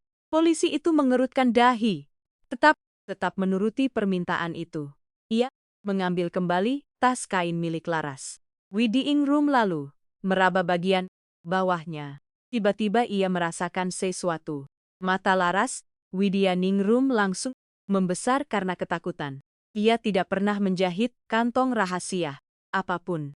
Polisi itu mengeluarkan pisau kecil lalu merobek bagian dalam tas tersebut. Suara kain robek terdengar keras dan tajam seperti suara tembakan. Dan dari dalam tas itu sesuatu jatuh ke atas meja marmer. Bukan biskuit, bukan uang receh, melainkan sebuah kalung. Kalung emas putih berat bertabur safir, biru dan berlian yang langsung berkilau, menyilaukan di bawah cahaya lampu rumah mewah itu. Kalau itu bernilai lebih besar daripada seluruh penghasilan yang mungkin bisa didapatkan Laras Widyaningrum selama kali hidupnya bekerja. Kesunyian yang muncul setelah itu terasa mutlak, berat, dan mengerikan. Laras Widyaningrum memandang kalung tersebut seperti melihat ular berbisa yang tiba-tiba muncul di antara barang-barangnya sendiri. Ia menggeleng cepat sambil mundur, hingga punggungnya membentur dinding. Bukan bisiknya dengan suara hancur. Karena panik. Itu bukan milik saya. Saya tidak pernah melihatnya. Seseorang memasukkan itu ke dalam tas. Saya. Pak Arif, tolong percaya saya. Bu Ratna Kartika langsung menghembuskan napas panjang penuh kemenangan palsu. Nah, itu dia. Katanya sambil menunjuk kalung berlian itu. Pencuri di rumah. Saya sendiri. Mencuri warisan cucu-cucu saya. Polisi akan membawa perempuan ini ke penjara. Tempat para kriminal sehasusnya berada. Sikap polisi langsung berubah seketika. Kini mereka memandang Laras Widiingrum bukan lagi sebagai perempuan sederhana yang ketakutan, melainkan seperti penjahat yang sudah tertangkap basah. Bu, letakkan tangan di belakang. Perintah. Salah satu polisi sambil mengeluarkan borgol logam. Tidak, teriak Arif Pradana begitu keras sampai menggema di seluruh ruang depan rumah. Ia melangkah cepat menuju meja, menatap kalung itu. Lalu memandang ibu mertuanya dengan kemarahan membara. Ibu yang menaruh itu di sana. Semua ini jebakan. Jawab Bu Ratna Kartika sambil memegang dada dengan ekspresi tersinggung pura-pura. Buktinya jelas. Kalung itu ada di dalam tasnya, dijahit di bagian tersembunyi. Terimalah kenyataan bahwa kamu salah menilai dia. Dia cuma penjahat miskin yang memanfaatkan masa dukamu untuk mencuri dari keluarga ini. Suara logam. Borgol yang menutup di pergelangan. Tangan kecil, Laras Widianingrum, menjadi suara paling menyakitkan yang pernah didengar Arif Pradana sepanjang hidupnya. Laras Widianingrum tidak melawan, tetapi ia menangis terseduh sambil menundukkan. Kalah bukan karena kebenaran, melainkan karena kekuasaan. Tolong jangan biarkan anak-anak melihat saya seperti ini, bisiknya pelan Samzil. Lebih memikirkan trauma anak-anak daripada kebebasannya sendiri. Tetapi semuanya sudah terlambat. Dari tangga besar rumah terdengar langkah kaki kecil berlari cepat. Syak Laras. Suara mengantuk milik Bayu Pradana langsung menghancurkan hati. Semua orang di sana, kelima anak itu, berdiri di atas tangga dengan pi sambil mengusap mata yang baru bangun. Karena suara teriakan. Dan yang mereka lihat adalah mimpi buruk. Laras Widianingrum, ibu air. Mereka berdiri di tengah polisi besar, dengan tangan di borgol sambil menangis. Sementara Bu Ratna Kartika berdiri, dengan wajah puas, seperti pemenang. Irang. Kak Laras, teriak Raka Pradana, sambil menuruni satu anak tangga. Dengan wajah kecil penuh panik. Anak-anak, kembali ke kamar sekarang. Tria, Arif, Pradana putus asa mencoba melindungi mereka dari pemandangan itu. Namun Bu Ratna Kartika justru memanfaatkan momen itu untuk memberikan pukulan terakhir. Pelajaran kejam yang sejak awal ingin ia tanamkan. Ia mendongak kepada cucu-cucunya lalu berkata dengan suara keras dan dingin. Lihat baik-baik, anak-anak. Lihat apa yang terjadi kalau kalian percaya pada orang yang bukan dari kelas kita. Pengasuh kesayangan kalian adalah pencuri. Dia mencuri dari kita. Membawa dia ke penjara tempat para penjahat berada. Kalian tidak akan pernah melihatnya. Kalimat itu jatuh seperti guillotine. Anak-anak langsung menangis dan berteriak bersamaan. Suara kesakitan mereka memenuhi seluruh rumah mewah itu. Raka Pradana mencoba berlari turun, tetapi ditahan oleh Bayu Prat. Keduanya menangis histeris, sambil melihat polisi mulai menggiring Laras Widianingrum menuju pintu. Jangan bawa dia orang baik, teriak salah satu anak kembar. Saat didorong menuju pintu, Laras Widiingrum menoleh untuk terakhir kali kepada Arif Pradana. Matanya merah penuh rasa sakit. Tetapi, di balik itu ada permohonan tanpa suara. Jaga mereka, jangan biarkan perempuan itu menang. Selama 1 detik, Arif Pradana membeku, Menyaksikan satu-satunya cahaya yang berhasil masuk ke rumahnya kini sedang dibawa pergi. Lalu ia melihat senyum puas di wajah Bu Ratna Kartika. Perempuan tua itu bahkan mulai merapikan rambutnya, seperti seseorang yang baru saja membuang sampah keluar rumah. Kemarahan yang dirasakan Arif Pradana bukan kemarahan panas yang meledak-ledak. Kemarahan itu dingin, mutlak, jernih. Kemarahan seorang pria yang akhirnya sadar bahwa aturan permainan telah berubah selamanya. Bu Ratna Kartika baru saja melewati batas yang tidak bisa dimaafkan. Ia melukai anak-anak hanya demi memenangkan pertarungan. Bawa dia, kata Arif Pradana kepada para polisi dengan suara yang anehnya sangat tenang. Laras Widyaningro memandang Arif Pradana dengan hati hancur mengira pria itu akhirnya ikut menghukumnya juga. Bu Ratna Kartika tersenyum puas, yakin dirinya berhasil mendapatkan kembali menantu penurut yang selalu. Tetapi detik berikutnya, Arif Pradana mengeluarkan ponselnya dari saku jas. Ia tidak memandang Laras Widyaningro, tidak juga memandang ibu mertuanya. Matanya tertuju pada layar sambil membuka kunci ponsel dengan jari yang sedikit gemetar namun sangat mantap. Bawa dia, ulang, Arif Pradana tenang. Tapi jangan pergi terlalu jauh karena 5 menit lagi mobil polisi itu harus kembali ke sini dan kali ini bukan untuk membawa pengasuh anak. Perlahan ia mengangkat kepala dan menatap lurus ke pos. Ke arah Bu Ratna Kartika. Apa maksudmu? Tanya perempuan tua itu. Mulai kehilangan sebagian kesombongannya saat melihat tatapan buas di wajah menantunya. Ibu tadi bicara soal bukti, Bu Ratna, kata Arif Pradana sambil berjalan perlahan menuju tengah ruang depan tepat di bawah kubah kaca kecil. Ibu bilang bukti adalah satu-satunya hal yang penting. Ia mengangkat ponselnya lalu membuka sebuah aplikasi. Di layar langsung muncul beberapa tampilan video langsung dari kamera. Ibu lupa satu hal, lanjutnya dingin. Terhari setelah saya melihat anak-anak bermain di taman. Saya memasang sistem kamera keamanan terbaru di seluruh rumah, termasuk ruang depan ini. Dan semuanya merekam suara.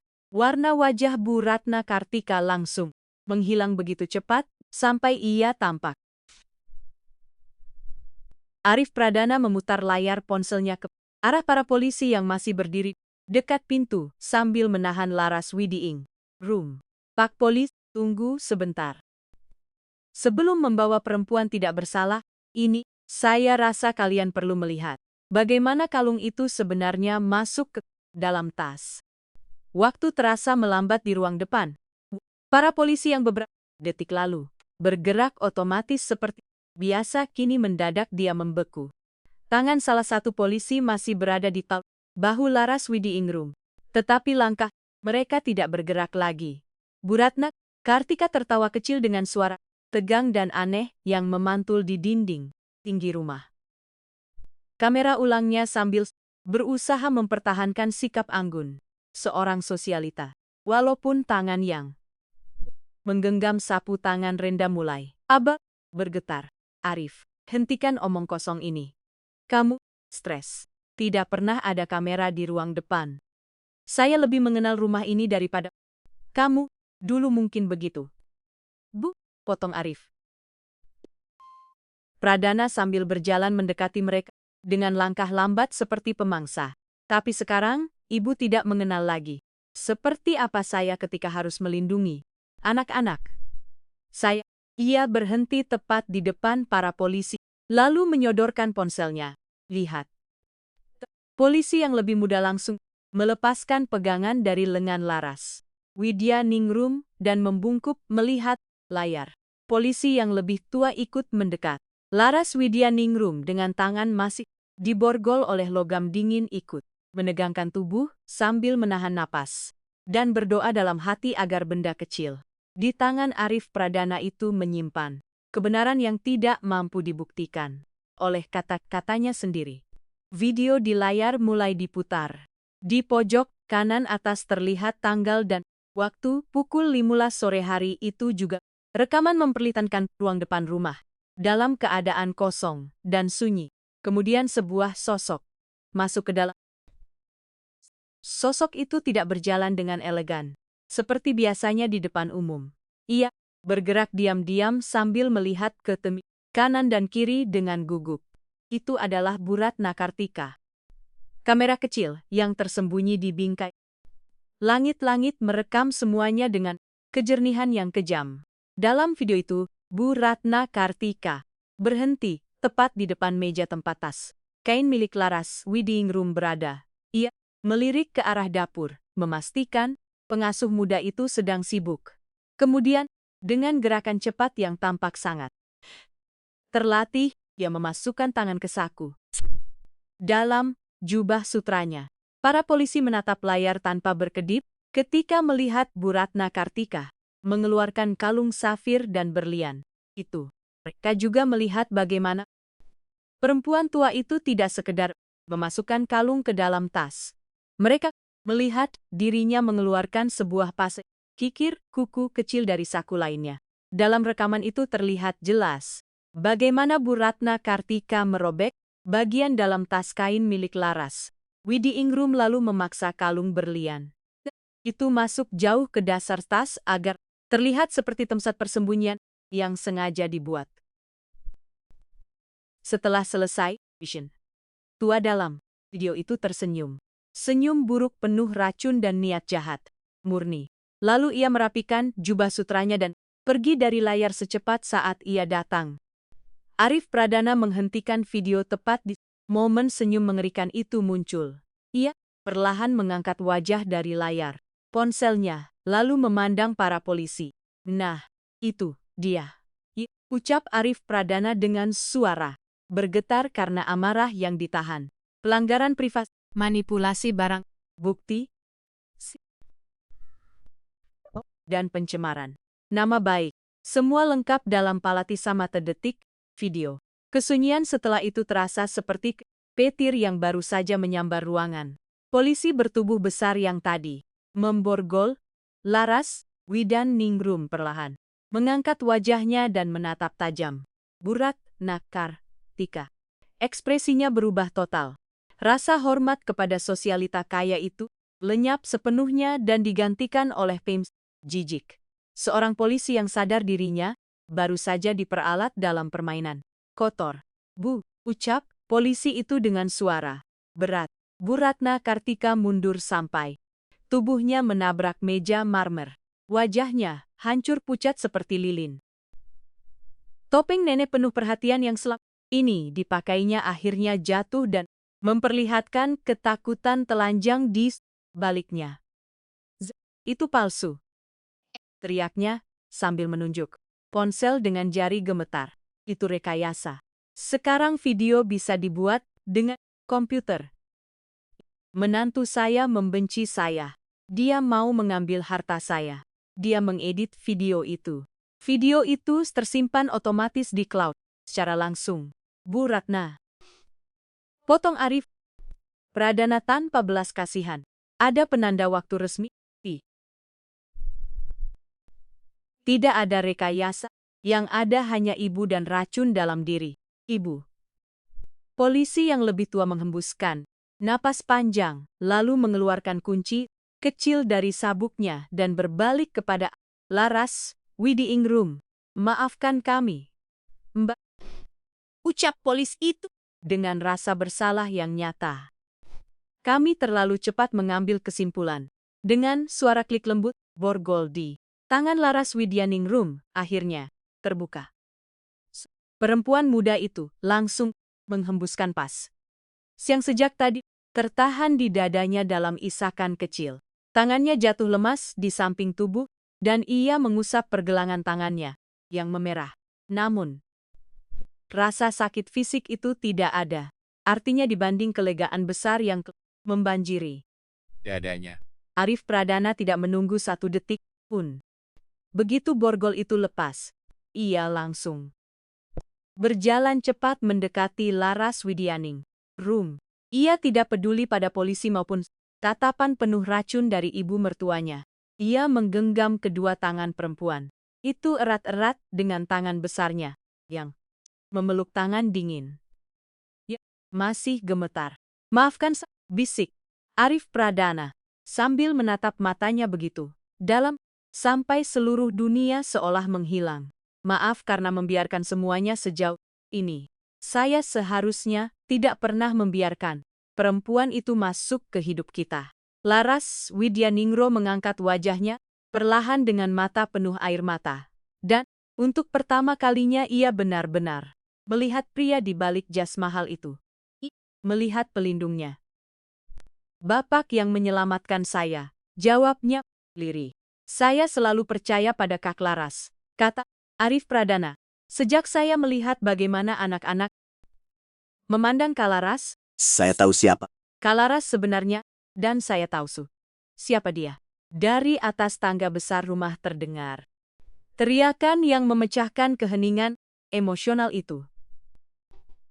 Kak Laras, anak-anak yang sejak tadi menyaksikan semuanya dalam diam penuh ketakutan, langsung berselari menuruni tangga, seperti badai pi warna-warni. Mereka mengabaikan nenek mereka, mengabaikan polisi, lalu langsung memeluk Laras Widyaningrum dan Arif Pradana, menciptakan tameng kecil penuh cinta di sekitar mereka. Aku tahu, Laras bukan orang jahat. Pradana sambil memeluk pinggang Laras Widyaningrum. Erat. Nenek, Pembohong. teriak Raka Pradana sambil menunjuk Bu Ratna Kartika dari pelukan ayahnya. Kalimat kecil itu menjadi hukuman. Nenek pembohong diucapkan oleh anak kecil yang dulu kehilangan suaranya karena trauma. Bu Ratna Kartika kini benar-benar terpojok. Secara fisik ia terjebak di dekat meja marmer ruang depan, dan secara moral ia sudah jatuh ke jurang yang dalam. Tetapi orang seperti dirinya yang selama puluhan tahun hidup dengan kekuasaan mutlak tidak pernah menerima kekalahan dengan tenang. Mereka melawannya dengan amarah dan ketika melihat cucu-cucunya menolak, dirinya lalu memilih memeluk pengasuh. Sesuatu di dalam diri perempuan tua itu akhirnya pecah total. Topeng sopan santun Bu Ratna Kartika akhirnya benar-benar hancur. Jangan sentuh saya, teriaknya ketika salah satu polisi mencoba menenangkannya. Ini rumah saya, putri saya yang membangun keluarga ini dan kamu. Iya, menunjuk Arif Pradana dengan kebencian yang begitu murni hingga suaranya bergetar. Kamu meludahi kenangan tentang dia demi perempuan miskin ini yang bahkan tidak tahu cara memakai sendok dengan benar. Arif Pradana perlahan melepaskan diri dari pelukan anak-anak dan menyerahkan mereka kepada Laras Widyaning. Lalu ia berbalik menghadap ibu mertuanya. Wajahnya tidak lagi menunjukkan kemarahan. Yang terlihat justru sesuatu yang jauh lebih menakutkan bagi perempuan tua itu. Ketidakpedulian mutlak.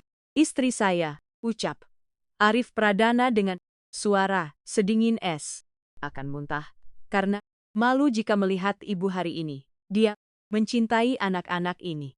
Sedangkan ibu hanya mencintai diri sendiri dan status sosial ibu. Saya satu-satunya yang menjaga kehormatan keluarga ini. Bentak Bu Ratna Kartika sambil merapikan rambutnya yang mulai berantakan dengan gerakan panik. Tanpa saya jadi liar. Lihat mereka memeluk pembantu seperti dia setara dengan mereka. Memang setara, jawab Arif Pradana melangkah mendekat hingga memaksa perempuan tua itu menatap langsung ke arahnya. Bahkan sebenarnya Laras Widyaningrum punya lebih banyak martabat di jari kecilnya yang penuh tanah dibanding seluruh tubuh ibu yang ditutupi berlian. Polisi yang berdiri di dekat pintu menggaruk kepala dengan canggung sebelum akhirnya berkata, Pak Arif, berdasarkan video tadi, kami punya cukup bukti untuk menangkap Bu Ratna atas laporan palsu dan manipulasi barang bukti. Apakah Bapak ingin melanjutkan proses hukum? Pertanyaan itu menggantung di udara, menangkap nenek mereka sendiri, dan membawanya pergi dengan borgol, akan menjadi skandal terbesar di kalangan. Wajah Bu Ratna Kartika langsung pucat ketika sadar kekebalan sosialnya baru saja menghilang. Memandang Arif Pradana dengan ketakutan sambil menunggu pukulan. Namun Arif Pradana justru menoleh kepada anak-anaknya. Ia melihat wajah kecil mereka yang penuh ketakutan. Ia tidak ingin kenangan terakhir tentang nenek mereka adalah melihat perempuan tua itu diseret polisi. Anak-anaknya sudah terlalu banyak menerima trauma. Iya. Ingin kedamaian? Tidak. Jawab Arif Pradana akhirnya tanpa melepaskan tatapan dingin dari ibu mertuanya. Saya tidak ingin anak-anak melihat itu. Dia tidak layak mendapatkan 1 detik lagi dari hidup kami. Bu Ratna Kartika langsung menghembuskan napas lega dan senyum angku mulai muncul di bibirnya. Saya tahu kamu tidak akan berani. Arif, pada akhirnya kamu tetap membutuhkan saya. Ibu salah. Potong Arif Pradana tajam. Saya tidak melaporkan ibu. Bukan karena, tetapi karena saya tidak mau membuang sisa hidup saya untuk orang. Ia melangkah semakin dekat dan memaksa Bu Ratna Kartika mundur sampai hampir menyentuh pintu rumah. Dengar baik-baik, Ibu punya 10 menit untuk pergi ke pavilion tamu. Mengambil barang-barang. Penting. Lalu keluar dari rumah saya. Besok semua koper dan perabot ibu akan saya kirim kemanapun ibu mau. Tetapi tubuh ibu keluar dari rumah ini. Sekarang, kamu tidak bisa mengusir saya. Saya punya hak. Saya nenek mereka. Kalau 10 menit lagi, ibu masih ada di sini. Lanjut Arif Pradana dengan suara. Renda mematikan. Barulah saya menyerahkan video itu kepada kejaksaan. Dan, bukan hanya itu, saya juga akan meminta audit penuh terhadap yayasan amal yang ibu kelola atas nama almarhum istri saya. Dan kita berdua tahu di sana juga ada banyak hal yang tidak bersih. Bukan, seluruh warna benar-benar hilang dari wajah Bu Ratna Kartika. Mainan manipulasi emosionalnya sudah selesai. Kini, mereka berada di medan perang. Sungguhan dan Arif Pradana memegang tombol. Anak tidak tahu balas budi, desis Bu Ratna Kartika, tetapi suaranya kini lemah. Seperti bisikan ular yang sekarat. Sebagai usaha terakhir yang putus asa, ia menoleh kepada cucu-cucunya. Anak-anak, ikut nenek. Ayah, kalian sudah gila. Nenek yang akan menjaga. Kelima anak itu tidak bergerak sedikit pun. Bayu Pradana justru menggenggam tangan. Laras Widyaningrum semakin erat. Pradana menyembunyikan wajahnya di kaki ayah. Penolakan mereka benar-benar mutlak. Mereka terasa lebih keras daripada teriakan apapun. Untuk pertama kalinya dalam hidupnya, Bu Ratna Kartika menyadari bahwa dirinya benar-benar sendirian. Ia tidak punya keluarga. Yang ia miliki hanya perhiasan dan harga diri kosong. Dan keduanya adalah teman yang sangat dingin untuk menghadapi masa tua. Baik, ucapnya, akhirnya dengan mata penuh air mata. Tinggallah di kandang kalian ini. Tinggallah bersama pembantu itu. Tapi saat kalian bosan bermain jadi keluarga miskin dan sadar apa yang sudah kalian hilangkan, jangan pernah datang mencari saya lagi. Setelah mengatakan itu, Bu Ratna Kartika berbalik dan berjalan menuju pintu, sambil berusaha mempertahankan martabatnya. Meskipun langkahnya sudah goyah dan kacau, kedua Polisi. mengawalnya keluar untuk memastikan ia benar-benar pergi. Pintu utama rumah tertutup di belakangnya dengan suara berat dan final. Kelik, suara itu menggema di seluruh ruang depan. Tetapi kali ini tidak membawa kesunyian yang menyakitkan. Arif Pradana berdiri menatap pintu tertutup itu beberapa detik. merasakan beban bertonton. Z akhirnya terangkat dari pundaknya. Ketika ia berbalik, pemandangan di depannya langsung meluluhkan dirinya. Laras, Swityaningro masih berlutut di lantai sambil memeluk kelima anak itu. Mereka tidak lagi menangis karena takut, melainkan menangis lega. Bayu Prada Atta mengusap rambut Laras Widiingrum, seolah ingin memastikan perempuan itu benar-benar masih ada dan tidak menghilang. Raka Pradana meringkuk di pangkuannya sambil menghisap ibu jari, tetapi matanya tetap terbuka lebar mengawasi pintu rumah untuk memastikan penyihir tua itu tidak kembali lagi. Pak Arif, ucap Laras Widingrum sambil perlahan mencoba berdiri dan merapikan gaunnya yang kusut dan kotor setelah semua kejadian malam itu. Maaf, rumah jadi berantakan. Saya akan membereskan semuanya dan menyiapkan makan. Malam. Anak-anak pasti lapar. Bahkan setelah trauma sebesar itu, naluri pertamanya tetap melayani, membersihkan, dan menghilang di balik tugasnya. Arif Pradana langsung melangkah, menghampirinya dalam 3 langkah panjang, lalu menahan gerakannya dengan tidak, katanya pelan. Laras Widingrum menatapnya bingung dengan sisa ketakutan masih terlihat di matanya. Malam ini Kalaras tidak akan memasak dan tidak akan membersihkan apapun. Arif Pradana melirik tas kain robek di simbol penghinaan dan pelanggaran yang baru saja dialami perempuan itu. Malam ini, Kak Laras adalah tamu kehormatan rumah ini. Kemudian ia berjongkok sejajar dengan anak-anaknya sambil tersenyum kecil, penuh. Siapa yang mau pizza? Mata kelima anak itu langsung membesar. Tidak percaya. Pizza. Bu Ratna Kartika selama ini melarang makanan cepat saji dengan hukuman berat. Di rumah itu mereka hanya boleh makan ikan kukus dan sayuran hambar. Serius ya? Tanya Bayu Pradana dengan mata berbinar. Dengan keju ekstra? Jawab Arif Pradana sambil berdiri dan mengambil ponselnya. Bahkan ekstra semuanya. Dan malam ini kita makan di ruang keluarga sambil duduk di lantai dan nonton kartun. Seks ketika teriakan bahagia meledak, memenuhi ruang depan rumah, menghapus sisa ketegangan dari kedatangan polisi.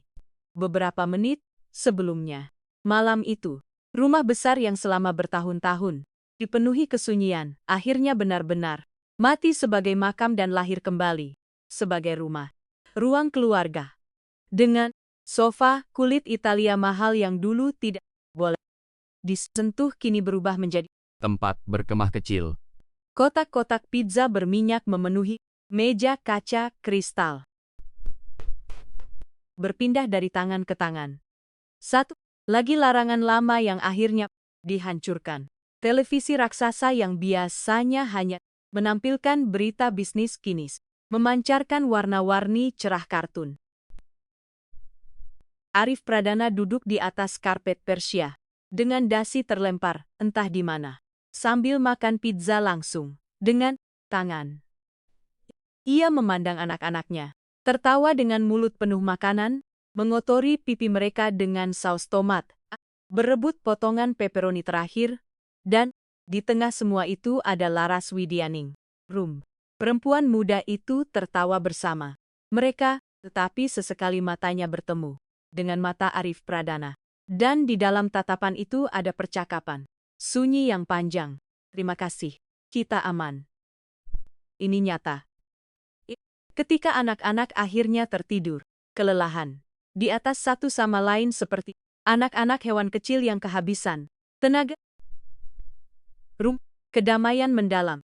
Arif Pradana menggendong Raka Pradana dan kedua anak kembar ke kamar tidur mereka. Laras Widyaningrum membawa anak-anak yang lebih besar. Mereka bertemu di lorong lantai 2 di bawah cahaya lampu dinding yang redup dan hangat. Bapak sebaiknya istirahat, bisik Laras Widyaningrum lembut. Hari ini sangat panjang. Arif Pradana mengangguk tetapi tidak bergerak. Kik Laras, tentang yang saya katakan tadi di bawah. Laras Widyaningrum langsung menunduk gugup. Tidak apa-apa, Pak. Saya tahu Bapak hanya mengatakannya untuk melawan Bu Ratna. Saya tidak berharap. Apun, saya tahu posisi saya. Arif Pradana melangkah mendekat, perlahan memasuki ruang pribadinya. Dengan lembut sampai memaksa perempuan itu mengangkat wajah. Posisi skalaras, ucap Arif Pradana dengan suara rendah dan tegas, bukan lagi di kamar. Napas Laras Widium langsung tertahan. Saya akan memberhentikan Kak Laras. Lanjut. Arif Pradana. Jantung Laras Widyaningrum seakan berhenti berdetak. Ia mengira dirinya benar-benar dipecat. Saya memberhentikan Saslara sebagai pengasuh anak. Cepat jelas Arif Pradana. Ketika melihat kepanikan di wajahnya. Karena saya tidak bisa membayar seseorang untuk mencintai anak-anak saya. Cinta seperti itu tidak punya harga. Saya ingin Kak Laras tetap tinggal. Tetapi bukan sebagai pekerja. Saya ingin Kak Laras tinggal sebagai bagian dari semua ini. Bagian dari apa? Tanya Laras rumpelan. Bagian dari keluarga yang sedang kita bangun kembali. Arif Pradana mengusap rambutnya sendiri dengan gugup seperti remaja yang tidak tahu harus berkata apa. Saya tidak tahu. Kita ini apa, Kak Laras? Saya tidak tahu apa yang akan terjadi besok.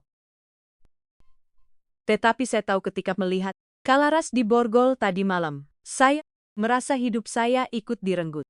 Dan saya tidak mau merasakan itu lagi. Laras Widyaningrum tersenyum kecil. Satu air mata jatuh perlahan di pipinya. Saya juga tidak mau pergi Arif. Itu pertama kalinya ia memanggil nama pria itu tanpa kata. Pak, dan perubahan kecil itu meruntuhkan dinding terakhir antara dunia kekayaan dan dunia perasaan.